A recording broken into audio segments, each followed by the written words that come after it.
Arteria sebut Prabowo batalkan RUU Pilkada, hubungan retak dengan Jokowi. Gerindra ungkap fakta.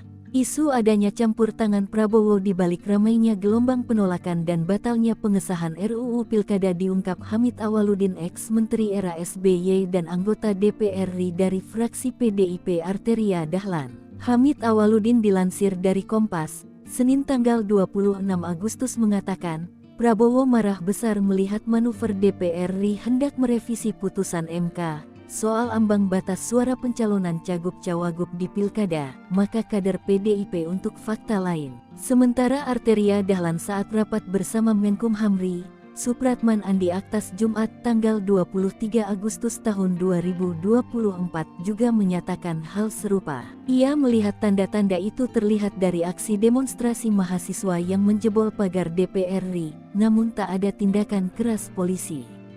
Ia ada arahan Prabowo, termasuk saat Sufmi Ahmad Dasko menghentikan pembahasan pengesahan RUU Pilkada. Arterika pun mengapresiasi sikap Prabowo. Kesimpulannya apa? Ini saya bicara apa adanya yang saya sampaikan juga ke banyak teman-teman. Ini mohon maaf ini, kalau tidak ada Pak Prabowo tidak bisa kejadian Pak.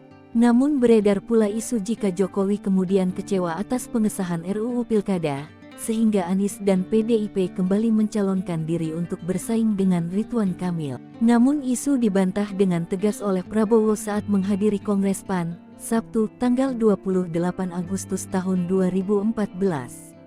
Gue bingung, dia lebih tahu dari gue. Ternyata Prabowo dan Jokowi sudah retak. Retak, di mana retaknya? Kata Prabowo. Prabowo mengatakan kabar tersebut merupakan upaya untuk mengadu domba dirinya dan Jokowi. Meski begitu, ia tidak mempermasalahkan isu tersebut. Selalu mau ngadu domba, selalu ngadu domba. Kalau yang itu agak jengkel tapi kita ya udah biarin aja lah, biar aja lah nggak apa-apa, kata dia. Ketua Umum Gerindra ini menyinggung ada pihak-pihak lain yang sulit move on. Ia lantas meminta agar tidak ada lagi pihak yang memakai cara adu domba.